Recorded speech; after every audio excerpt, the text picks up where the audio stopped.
আমি চাই না যে আমাদের দেশটা বয়স দিয়ে কারো দক্ষতা মেধা কিংবা কারো যোগ্যতাকে বেঁধে দেওয়া হোক। আমাদের যে অন্তর্বর্তীকালীন সরকার ছিল ডক্টর মোহাম্মদ ইউনূস, তিনি কিন্তু বয়সের ভারে নুয়ে পড়লেও কাজের ভারে কখনো নিয়ে পড়েনি। আমরাও চাই যে ম্যাক্সিমাম বাংলাদেশি স্টুডেন্টরা থাকে পড়াশোনা করে জাতীয় ভার্সিটিতে, তাদের 2 বছর তো সেশন জটে কেটেই গেল, আর 3 বছর ছিল করোনা মহামারীতে সবকিছুই বন্ধ ছিল। এই যে 5 বছর লাইফ থেকে চলে গেল, এই 5 বছর কে দেবে? আমাদের বয়স তো থেমে থাকেনি। করোনার সময় যাদের 28 বছর 29 বছর, তখন থেকে করোনা শুরু হয়েছিল, 3 বছর কোনো চাকরি ছাড় করা ছিল না, তখন তাদের 30 বছর অলরেডি হয়ে যায়। তার মানে প্রায় 10 লক্ষ লোক কোনো সুবিধাই পায়নি। আমরা এই গাণিতিক হিসাবটাও আমাদের মাননীয় প্রধানমন্ত্রী তারেক রহমানকে বোঝাতে চাই যে আমরা আসলেই বঞ্চিত।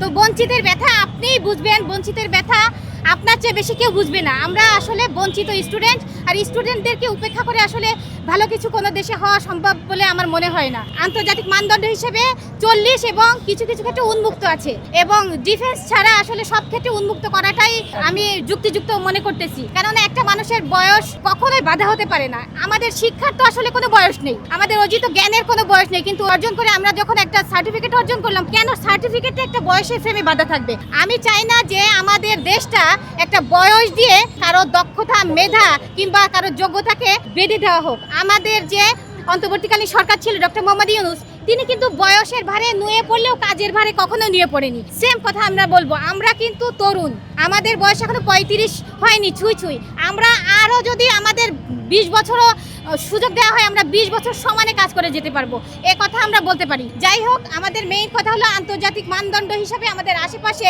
পাকিস্তান ছাড়া সব দেশে 40 45 কিছু কিছু ক্ষেত্রে উন্নত।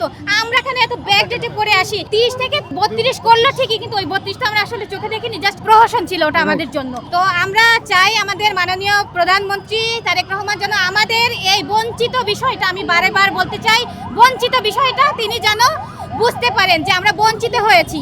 আমরা বঞ্চিত হয়েছি সেশন জটে, আমরা বঞ্চিত হয়েছি করোনাতে, এবং আরো বঞ্চিত হয়েছি বিগত সরকারের তাদের দুর্নীতির, তাদের দলীয় লোকনীতি ম্যাক্সিমাম ক্ষেত্রে। আমরা বারেবার ভাইবা দিয়েও আমরা ব্যর্থ হয়েছি।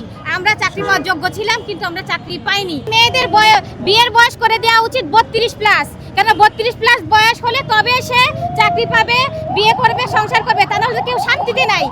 আমাদের প্রধানমন্ত্রী তো কারো শান্তির হিসাবটা বুঝতে পারছে না, কেউ শান্তিতে নাই।